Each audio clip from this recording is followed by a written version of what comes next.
দর্শক, নবনির্মিত রাস্তা, যে রাস্তাটি উদ্বোধনের পূর্বেই রাস্তাটি ধসে গিয়েছে। আমরা এখন আছি কাশিমপুর এলাকায়। এটি গাজীপুর সিটি কর্পোরেশনের ৬ নং ওয়ার্ড, কাশিমপুর নদীর পাড় এলাকা।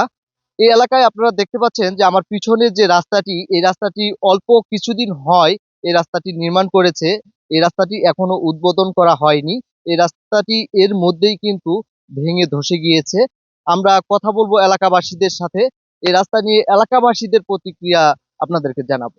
এটা তো বেশ কিছুদিন নির্মাণ করছিল, কিন্তু এর পরবর্তীতে এই রাস্তাটা ধসে পড়ছে। রাস্তাটা ধসে পড়ে দুর্নীতি হয়েছে। নিচে আপনার গ্রেড বিন দেওয়ার কথা, অনেক পাইলিং দেওয়ার কথা আপনার এই 70 নাকি 60 ফিট করে, এনে দিছে হলো 40 ফিট করে।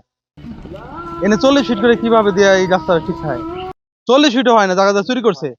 আর রাস্তার এই যে রড যতটুকু ফাঁক ফাঁক 6 ইঞ্চি দেওয়ার কথা, কিন্তু 6 ইঞ্চি পরপর দেওয়ার কথা, কিন্তু 6 ইঞ্চি মনে হয় নাই, আরো কম দেওয়ার দিছে ওরা।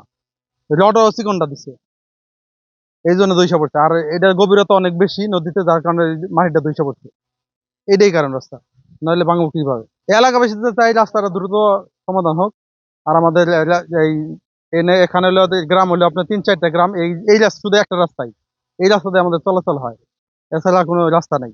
রাস্তায় যে 15-20 দিন এটা হয়েছে হপা, তাই না? তাহলে বালু খোয়া এটা তো সবকিছু কম দিছে।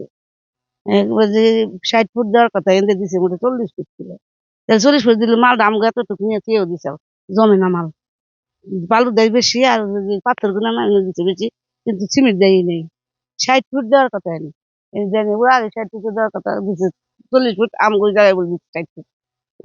সামনে এই যে না আমি কিছু খারাপ খারাপ আর আমরা তো সবসময় খারাপ পাই না। আসলে একটু গ্যাঞ্জামি করছে। আমরা ভালো চাই, আমরা ভালো চাই, রাস্তাটা ভালো হোক। আমগো এত রাস্তা দিয়ে আমরা কোনো জায়গায় যাই হয় না, আমগো অসুখ, শরীরটা ভালো না, কিছু না, আমরা যাই পারি না ইয়ে নিয়ে। গাড়ি বাড়ি বলে গেলে তো আমরা যাই পারি। তাহলে দিছে খুশি হয়েছিলাম আমরা। এখন এরকম বললো এই রাস্তাটার কাজ হচ্ছে আপনার আজ থেকে 1 মাস আগে এরকম বালি টালি দিছে, কিন্তু আপনার খোয়া যেভাবে দেওয়ার কথা ওইভাবে দেওয়া হয় নাই। তারপর আপনার এই যে রোলার যেভাবে করে ওই রোলার দিয়ে কাজগুলা করে নাই, যে হাত রোলার, ছোট যে হাত রোলার গুলো আছে ওইগুলাতে কাজ করছে। আর নির্বাচনে যেহেতু আমরা ঝামেলায় ছিলাম, তখন এরা রাতারাতি আইসা ওই পিচ ঢালাই গুলা করছে। ঠিক আছে, তখন আমাদের এলাকার কোনো লোকজনও ছিল না, আমরাও বাসায় ছিলাম না। তখন এরা রাতারাতি কাজগুলো করে গেছে। পুরাটাই সরকারি কাজের অনিয়মের কারণে আজকে এই অবস্থা, বেহাল দশা। যেহেতু রাত্রেবেলা এই দিক দিয়ে মানুষ যাতায়াত করে, লোকজন আইসা দেখা গেছে পথচারী আইসা এখানে বসে, রাত্রেবেলা আইসা একটু রেস্ট নেয়, বিশ্রাম করে, তখন দেখা গেছে রাত্রেবেলা আইসা গর্ত তো পড়তে পারতো, লোকজন অনেক ক্ষতিগ্রস্ত হতে পারতো। রাস্তাটা মূলত হয়েছে আমাদের 1 মাসও হয়নি। পিচ ঢালাই করার 8 থেকে 10 দিনের মধ্যে সামান্য একটু চুল পরিমাণ ফাটল ধরছে। ওই ফাটলের ওখান থেকে আস্তে আস্তে ধসে গেছে। এখন কি কন্ট্রাক্টরদের গাফিলতির কারণে নাকি, তবে এটার নিচে কোনো মাটি নাই, মাটি সরে গেছে, মাটি সব নদীতে চলে গেছে, যার কারণে ধস খাইয়ে আস্তে আস্তে পাইলিং সহ সব সহ পিচ ঢালাই সহ ধসে গেছে একেবারে। এখন আমরা চাই এটা দ্রুত নির্মাণ, মানে খুব ভালোভাবে নির্মাণ। এই ডুপ্লিকেট কোনো নির্মাণ আমরা চাই না।